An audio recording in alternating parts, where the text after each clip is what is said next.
현대인은 우울해요.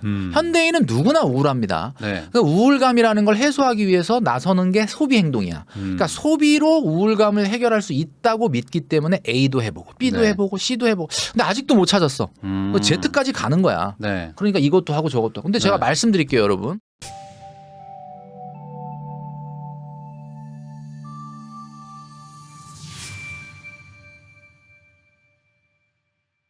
작가님은 그 국민 금융 멘토로 지금 활동하고 계신데 네네. 재테크 시장이 되게 혼란스럽잖아요. 네. 그럼 이런 상황에서 사람들한테 음. 어떻게 이 재테크를 하라 이렇게 얘기를 해주세요. 이 요즘 혼란스러운 이유가 인플레이션이라는 말 많이 들어보시고 또 지금 가장 화두가 되는 게 이제 인플레이션이잖아요. 네네. 인플레이션 하면 일반인들이 생각할 때는 물가가 오르는 거다 이렇게 생각을 하고 그러니까 투자를 해야 된다. 현금을 보유하면 좀 불리하다. 뭐 이런 생각 때문에 저축을 좀 소극적으로 하게 되는데 네. 사실은 그렇지 않습니다. 이게 인플레이션이라는 거는 사후적 개념이거든요. 경제학에서. 그러니까 이미 발생해서 지나간 거예요. 그러니까 우리나라가 지지난달에 소비자 물가지수 6.3%다 그러면 6.3%가 앞으로 생긴다 이런 뜻이 아니라 이미 6.3%만큼의 물가 상승률이 생긴 거죠. 네. 인플레이션이라는 걸 잡기 위해서는 기대 인플레이션이라는 걸 잡아야 되는데 이 개념이 조금 어렵다고 느끼실 수 있는데 그냥 쉽게 얘기하면 이겁니다. 그냥 사람들 머릿속에 앞으로 물가가 올라갈 것이냐라고 하는 심리가 기대 인플레이션이거든요. 이제 기대 인플레이션이 높아지면 실제 인플레이션이 발생을 해요. 물건 사재기하고. 예, 왜냐하면은 앞으로 물가가 올라갈 거라고 생각하니까 자기 거래에서 뭐든지 가격을 더 받으려고 하거든요. 그래서 실제 이 기대 인플레이션을 꺾으려고 지금 연준이나 한국은행이 금리를 올리는 겁니다. 근데 네. 이게 굉장히 속도가 빠르기 때문에 아마 조만간 생각보다 심하게 꺾일 거예요. 자, 그렇다면은 명목 금리에서 기대 인플레이션을 뺀 게 실질 금리이기 때문에 네. 당분간은 실질 금리가 굉장히 빠르게 올라갈 거예요. 그렇기 때문에 여러분들이 지금 은행에 3, 4%짜리 적금 예금을 하는 거는 사실은 3, 4%가 아니라 어디선가는 3, 4% 마이너스 나고 있는데 3, 4%를 내가 낸다는 건 난 8% 먹는 거죠. 그러니까 사실은 지금은 이렇게 불확실성이 커지는 시대에 괜히 주식이라든지 뭐 코인이라든지 이렇게 기웃거리는 것보다는 실탄을 모으는 게 최고다. 그러니까 어차피 또 요즘 뭐 비자발적으로 짠테크를 하시는 분들이 많다 보니까 네. 이렇게 허리띠를 졸라맨 김에 남는 잉여소득을 소비 같은 데 쓰지 마시고 알차게 저축을 해라. 저는 이제 그게 나중에 투자 시장이 확 열릴 때 네. 실탄을 가진 사람이 투자에 성공하는 거 아니겠습니까? 그래서 이 시기에는 열심히 저축을 하는 것이 최고다 이런 말을 하는 거죠. 아, 근데 그 인플레이션이라는 게 사실 임금이 오르지 않았는데 물건값이 오르면 저축하기는 사실 더 힘들어지는 걸 수도 그렇죠. 있잖아요. 예. 지금 그런- 밥값도 오르고 다 맞아요. 올라가는데. 근데 사실 이게 인플레이션이라는 게 3단계를 거치거든요. 첫 네. 번째는 자산에 나타나고 그다음엔 지금 말씀하신 것처럼 실물 경제인 재화나 서비스에 나타납니다. 그다음에 시차를 두고 조금 있으면 임금이 올라가요. 왜냐하면 이제 사람들이 야 물가가 오르는데 좀 월급 좀 올려달라 뭐 그러니까. 이런 어떤 네. 게 많아지니까 그러니까 자연스럽게 시차를 두고 다시 임금이 올라가거든요. 근데 지금 아직 임금이 바로 반영되지 않았는데 네. 저축하려니까 좀 힘들다. 사실 이게 아무래도 인플레이션이라는 게 발생을 하면 말씀하신 대로 내가 구매력이 떨어지니까 조금 돈을 덜 쓰게 된단 말이에요. 아무래도. 네. 자, 그러면 이렇게 덜 쓰게 되고 뭐 요즘 뭐 무지출 챌린지다 네. 뭐 옛날에 10,000원의 행복처럼 뭐 그런 운동들이 있는 걸로 알고 있는데 이런 참에 조금 우리가 허리띠 한 칸 정도 졸라맨다라는 느낌으로 하면서 그거를 조금 재밌게 하려면은 이번 기회에 좀 저축을 먼저 해보자. 이제 이 얘기를 좀 강조를 하는 거죠. 그러니까 평소에 인플레이션이 좀 작을 때 저축하던 것보다 조금 더 더 해보자. 더 해야 되는 거잖아요. 지금은. 네. 그리고 우리 대표님 같은 네. 경우도 아까 말씀하실 때 뭐 저축을 굉장히 많이 해보셨다 그랬는데 옛날에 95%가 맞아요. 었죠 근데 이게 뭐냐면 저축 많이 하는 사람들의 특징을 보면 네. 먼저 저축을 하고 네. 그 다음에 적어진 소비 여력을 가지고 살림을 어떻게 할까 하다가 되는 거지 소비를 한 다음에 어떻게 좀 아껴본 다음에 한번 여유가 있으면 해볼까 저축 이러면 평생 못합니다 저축을. 네. 그러니까 기본적으로 재테크의 프로세스는 아끼고 모으고 불리고라고 알려져 있는데 네. 사실 그게 아니고 모으고를 먼저 해야 돼요. 우선 모아야 돼요. 모으면 그것 때문에 자동으로 아껴지고 음. 그래서 나중에 불릴 수가 있는 거거든요. 그래서 저는 이제 항상 뭐 국민영수증에 나가서 네. 또 항상 하는 얘기가 먼저 모아야 된다. 네. 그리고 이제 모으는 거를 소비 지르듯이 먼저 저축을 질러라. 그러니까 먼저 떼놓으라는 거잖아요. 뭐 예를 들면 내가 정말 무리해서 한 달에 150만 원 저축해보자 했다 이거예요. 네. 한 2달 가다가 도저히 못 견디겠어. 네네. 그래서 이제 그만해야 되겠다. 그래도 그때까지 그 300만 원 모은 거 아닙니까? 있긴 있죠. 그러니까 기본적으로 소비를 지르는 거와 저축을 지르는 거는 다르다. 그러니까 저축을 한번 질러봐라라고 저는 꼭 말씀을 드리고 싶은 거죠. 그러니까 이게 70%든 뭐 60%든 뚝 떼놓고 근데 그렇죠. 물가가 올랐으면 예를 들어 옛날에는 치킨 먹을 거 이제는 닭강정 먹어야 되나? 조금 맞아요. 조금씩 그렇게 생각하실 수도 있는데 한번 우리가 생각해 보면 우리가 경제학에서 얘기하는 효용이라는 거, 네. 만족이라는 게 소비의 양하고 정비례하진 않거든요. 그러니까 예를 들면 치킨을 한 달에 10마리 먹는 사람이 네, 네. 행복하냐, 5마리 먹는 사람이 행복하냐. 당연히 뭐 10마리 먹는 사람이 행복하지 않을까? 네. 근데 사실 해보면 5마리로 줄이잖아요. 네. 그럼 한 번 먹을 때 그 치킨 맛이 너무 맛있어요. 마치 단식 이후에 맞아요. 먹는 그런 건가요? 예, 좀 약간 억지라고 생각하실지 모르지만 진짜 실제로 소비를 조금만 줄여보면요. 네. 사실 한 번 쓰는 그 소비의 효용이 크게 올라갑니다. 네. 그래서 실제로는 소비를 줄인다고 해서 막 굉장히 행복이 줄어들거나 이러지는 않아요. 초기에는 약간 금단 현상 같은 건 있을 수 있겠네요. 약간. 그렇죠. 그런 건 좀 극복을 해야 근데 되겠죠. 극복하고 나면 그 다음에 효용은 또 괜찮을 수 있다. 맞습니다. 그리고 또 돈이 모이는 맞아요. 행복이 있잖아요. 그러니까 사실은 우리가 이제 애덤 스미스가 그런 말 네. 하지 않았습니까? 부자들의 기쁨이라는 게 부를 소비하는 데서 오는 게 아니라 부의 연속성에 더 큰 기쁨을 느낀다고 해요. 네네. 근데 이게 무슨 이야기냐면 왜 안 쓰는 사람들이 행복하냐? 쓰는 사람들은 계속해서 끊임없이 행복하지가 않거든요. 뭐 캠핑도 해보고 뭐 외식도 해보고 여행도 가보는데 행복하지가 않아. 네. 그게 왜 그러냐? 소비를 해서 그래요. 소비. 네. 소비를 하면 끊임없이 내 자산이 줄어들기 때문에. 근데 네. 안 쓰고 힘들게 버티고 저축을 하면 난 안 썼으니까 안 행복할 것 같지만 내 자산이 커지는 걸 보면 은근히 아주 기분이 좋고 네. 뭔가 뿌듯함을 느끼게 된다라는 거죠. 그러니까 언제든지 살 수 있다라는 그 마음이 들면 맞습니다. 안 사도 되는 거니까. 맞아요.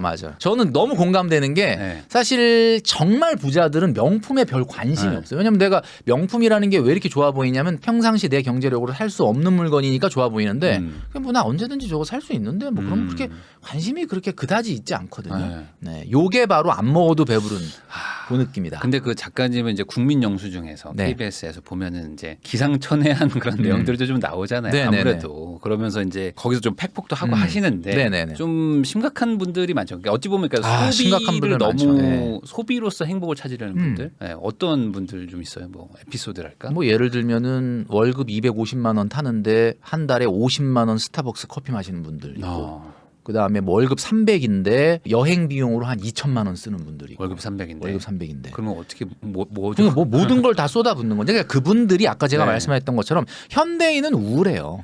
현대인은 누구나 우울합니다. 네. 그러니까 우울감이라는 걸 해소하기 위해서 나서는 게 소비 행동이야. 그러니까 소비로 우울감을 해결할 수 있다고 믿기 때문에 A도 해보고 B도 네. 해보고 C도 해보고 근데 아직도 못 찾았어. Z까지 가는 거야. 네. 그러니까 이것도 하고 저것도 하고. 근데 제가 네. 말씀드릴게요, 여러분. 이 소비로는 이 우울감 해결이 안 됩니다. 그러니까 기본적으로 우리가 엔조이하는 뭐 즐기는 어떤 그런 것들을 하는 거는 물론 약간의 도움은 됩니다. 그 네. 순간은 뭐 행복한 것처럼 느껴지니까 이게 주로 엔돌핀이 나오는 게 아니라 아드레날린이나 도파민 같은 게 분출되는 거거든요. 근데 그런 거는 순간적이에요. 근데 이제 제가 늘 말씀드리는 게 공부, 운동, 저축은 이 도파민이나 아드레날린이 나오는 게 아니라 세로토닌이 나오거든요. 이제 공부, 운동, 저축이 뭐가 행복하냐? 근데 네. 사실 한 번씩은 다 열심히 해보셨잖아요. 한 번은 공부 열심히 해보고 운동 열심히 해보고 저축 열심히 해보면 내 고통이 들어간다는 거예요. 그러네요. 네. 네. 다른 거는 난 가만히 있고 네가 나 좀 행복하게 해줘봐 이건데 네네네. 이건 내가 고통이 들어가잖아요. 근데 고통이 딱 들어가고 끝나고 나서 오는 그 묘한 성취감이나 어떻게 보면 행복감이 이게 굉장히 좀 지속적이다라는 거지. 그래서 쉽진 않겠지만 처음에 한번 여러분들이 목표를 가지고 한번 해보셔라라는 말씀을 드리고 싶습니다. 그러면은 어찌 보면은 그 소비로 인한 그 도파민 뭐 이런 거가 편하니까네요. 좀 편하니까 뭔가 고통을 참고 뭐 인내하기보다는 이게 좀 빠르니까. 빨리 네. 내가 뭔가 행복해지기 네. 위한 방법이죠. 근데 이게 너무 휘발성이니까 맞아요. 계속 지출이 늘어나는 거고 그러면 이제 길게 봤을 땐 또 우울감이 또 오니까. 맞아요. 그러면은 그게 나쁜 영수증, 좋은 영수증 뭐 이렇게 구분하는 기준이 될 수도 있겠네요. 그렇습니다. 그러니까 내가 사용한 어떤 카드 내역서 같은 걸 한번 이렇게 형광펜으로 색깔 칠하면서 한 3개월이나 6개월 전에 썼던 걸 이렇게 살펴보면은 본인이 후회가 가는 영수증이 있어요. 그건 뭐 분명히 잘못 사용한 네. 거죠. 그러니까 나쁜 영수증과 좋은 영수증을 구분하는 방법. 내가 한 달, 두 달, 석 달 후에 내가 다시 봐도 이때 참 이거는 잘 쓴 것 같아. 요거 참 잘 산 것 같아. 네. 요때 요거 잘 먹은 것 같아. 네네. 요런 느낌이 들면 좋은 영수증인데 별로 딱 없을 것 영수증을 같은데. 보면서 아씨 요거 내가 냈나? 아, 내가 안 낸 줄 알았는데 뭐 이런 생각이 든다든지 아니면 새벽 2시 반 뭐 이런 거. 아 이거는 내가 사놓고 지금 쓰지도 내가 이거 빨리 당근에 팔든지 해야지 뭐 이런 거가 있단 말이에요. 네. 근데 그때는 왜 그걸 몰랐을까? 네. 내가 쇼핑 같은 경우는 제가 자주 이야기하는 게 결제 삼심제도라는 걸 해라. 결제 삼심. 결제를 하기 전에 세 가지의 심사를 한 후에 결제를 하라는 건데 네네. 많은 분들이 야 그거 그렇게까지 내가 내 돈 쓰는데 그렇게 힘들게 해야 되냐 근데 그냥 뭐 어려운 건 아니고 그냥 네. 세 번만 물어보면 되거든요. 첫 번째는 야 이게 진짜 필요한 거냐? 필요한 거냐? 필요하다라는 말은 없으면 안 되는 겁니다. 아, 있어서 좋은 게 아니고. 있어서 좋은 게 아니라 필수품이냐? 그렇죠. 없으면 안 되는 거. 딱 통과하면은 일단 무죄가 1심에서 났다 그러면 이제 2심은 이제 네. 고등법원 갑니다. 그죠. 재심 들어가면 그때는 네. 이제 예산이 있느냐라고 본인한테 물어보는 거죠. 이번 달에 그걸 쓸 수 있는 예산이 있는데 그러면 네. 이제 2심까지 무죄야. 네. 그러면 이제 결제에 가까워진 거죠. 네네. 마지막 대법원이 남아 네. 있는데 마지막 3심은 뭐냐면 본인한테 물어보세요. 대체제는 없는가? 아, 요걸 딱 물어보면 대체제. 대체제가 있을 수도 있거든요. 오. 1심, 2심 다 통과해도 그렇구나. 그래 그거를 쓰면 되지 뭐 이러면서 안 쓸 수도 있어. 근데 만약에 1심, 2심, 3심을 다 통과했다. 네. 그럼 결제 버튼 클릭하셔도요. 전혀 문제 없습니다. 나중에 봐도 아무리 봐도 다 좋은 영수증이다. 아, 그러면 굳이 예를 들면 핸드폰이에요. 핸드폰. 신상 핸드폰이 나오긴 나왔어요. 근데 쓴 지 한 3년 된 거예요. 3년. 네, 3년 정도 돼서 이제 바꾸고 싶은 마음이 좀 들고 배터리도 약간 조금 좀 빨리 닿는 느낌도 있고 이런 상황인데 필요하냐? 저 네. 같으면은 안 삽니다. 안 사요. 뭔가 작동을 안 하거나 문제가 없으면 아까 말씀하신 네. 배터리가 너무 빨리 닳아. 그래 배터리 뭐 자주 충전하면 되지 뭐. 어. 근데 이게 도저히 안 된다면 물론 도저히 바꿔야 안 된다. 되겠지만. 네. 근데 뭐 일반적인 사람들은 꼭 그렇게까지는 안 하셔도 되는데 네. 3년이면 뭐 요즘 분들 얘기하면 많이 썼네. 네. 근데 어쨌든 뭐 좋다. 그러면 내가 그거를 살 정도의 예산이 있다라고 하면 뭐 저는 사도 대체제 없는 거니까 이거는. 네. 뭐 그러니까 그런 식으로. 예. 근데 이렇게만 해봐도 사실 해봐도 많이 좋아질 것 같고. 필터링이 되죠. 특히 이제 대부분 1심에서 그냥 바로 1심을 안 가죠. 아니, 그러니까 뭐 제가 약식이죠. 약식 명령으로 그냥 끝나는 거 아니에요? 고민을 할 정도의 물건을 사지 말라는 건 아니고 네. 그냥 가볍게 했는데도 탈락하는 물건 있잖아요. 바로 그런 거는 좀 제발 하지 말아라. 있죠. 근데 그러면 제가 갑자기 여기서 궁금한 게 네. 아까 영수증에서 줄 쳐보라고 하셨잖아요. 네. 근데 요즘에는 영수증 줄을 치기가 뭐한 게 쿠팡, 네이버 페이 안 보여. 이런 식으로 뜨고 20원, 맞아요. 20만 원, 17만 원 그래서 뭐가 뭔지 모르겠는 거예요. 그러니까 이제 요즘은 가계부 앱이 AI가 있어가지고 네. 문자가 딱 신용카드에서 쿠팡에서 17만 얼마 결제 이러면 얘가 이제 이거를 인식을 해가지고 쿠팡이면은 쇼핑이구나. 네. 그래서 쇼핑 비용이라고 이렇게 알려준단 말이에요. 근데 그 품목이 뭐였는지까지는 얘도 모르는 거지. 그러니까요. 그런 것 같은 경우는 제가 봤을 때는 막 한 5개월, 6개월 후에 이렇게 우리가 체크업을 해보면 좀 모르고 어렵잖아요. 한 달, 두 달 안에만 네. 해보면 그래도 본인이 알죠.